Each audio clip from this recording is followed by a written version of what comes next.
नमस्कार दोस्तों, आपको भक्ति चैनल में स्वागत है। आइए दोस्तों जानते हैं। सत्यनारायण कथा। एक समय की बात है, नैशिरण्य तीर्थ में शौनिकादि 88,000 ऋषियों ने श्री सूत जी से पूछा, हे प्रभु, इस कलयुग में वेद विद्या रहित मनुष्यों को प्रभु भक्ति किस प्रकार मिल सकती है तथा उनका उद्धार कैसे होगा? हे मुनि श्रेष्ठ, कोई ऐसा तप बताइए जिससे थोड़े समय में ही पुण्य मिले और मनवांछित फल भी मिल जाए। इस प्रकार की कथा सुनने की हम इच्छा रखते हैं। सर्व शास्त्रों के ज्ञाता सूत जी बोले, हे वैष्णवों में पूज्य, आप सभी ने प्राणियों के हित की बात पूछी है, इसलिए मैं एक ऐसे श्रेष्ठ व्रत को आप लोगों को बताऊंगा जिसे नारद जी ने लक्ष्मी नारायण जी से पूछा था और लक्ष्मीपति ने मुनिश्रेष्ठ नारद जी से कहा था। आप सब इसे ध्यान से सुनिए। एक समय की बात है, योगीराज नारद जी दूसरों के हित की इच्छा लिए अनेकों लोकों में घूमते हुए मृत्युलोक में आ पहुंचे। यहाँ उन्होंने अनेक योनियों में जन्मे प्राय सभी मनुष्यों को अपने कर्मों द्वारा अनेकों दुखों से पीड़ित देखा। उनका दुख देख नारद जी सोचने लगे कि कैसा यत्न किया जाए जिसके करने से निश्चित रूप से मानव के दुखों का अंत हो जाए। इसी विचार पर मनन करते हुए वह विष्णुलोक में गए। वहां वह देवों के ईश भगवान नारायण की स्तुति करने लगे, जिनके हाथों में शंख, चक्र, गदा और पद्म थे, गले में वरमाला पहने हुए थे।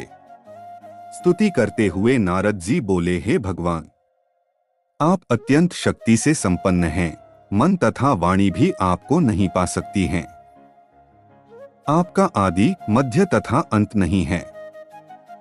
निर्गुण स्वरूप सृष्टि के कारण भक्तों के दुख को दूर करने वाले आपको मेरा नमस्कार है।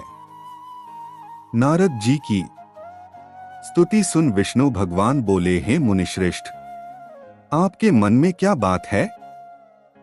आप किस काम के लिए पधारे हैं? उसे नीच संकोच कहो।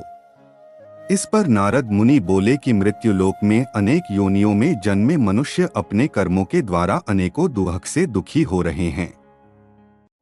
हे नाथ, आप मुझ पर दया रखते हैं तो बताइए कि वो मनुष्य थोड़े प्रयास से ही अपने दुखों से कैसे छुटकारा पा सकते? श्रीहरि बोले, हे नारद, मनुष्यों की भलाई के लिए तुमने बहुत अच्छी बात पूछी है।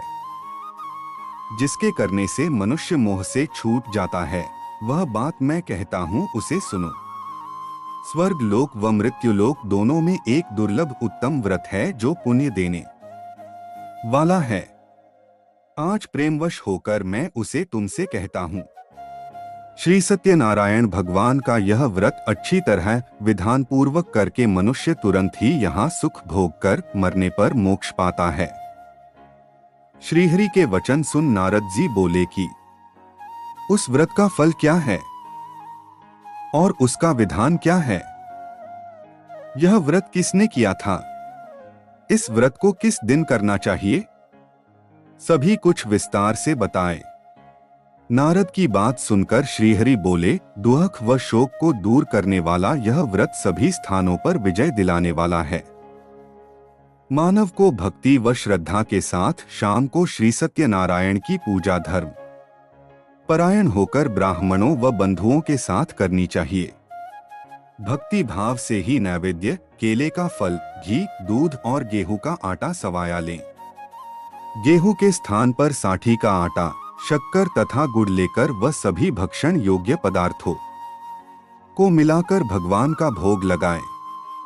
ब्राह्मणों सहित बंधु बांधवों को भी भोजन कराएं, उसके बाद स्वयं भोजन करें। भजन कीर्तन के साथ भगवान की भक्ति में लीन हो जाएं। इस तरह से सत्यनारायण भगवान का यह व्रत करने पर मनुष्य की सारी इच्छाएं निश्चित रूप से पूरी होती हैं।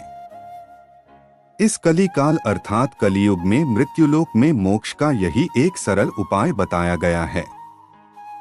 इति श्री सत्यनारायण व्रत कथा का प्रथम अध्याय संपूर्ण। दोस्तों, अगर आपको यह वीडियो अच्छा लगा हो तो लाइक, शेयर और सब्सक्राइब जरूर करें और कमेंट में जय श्री कृष्णा जरूर लिखें।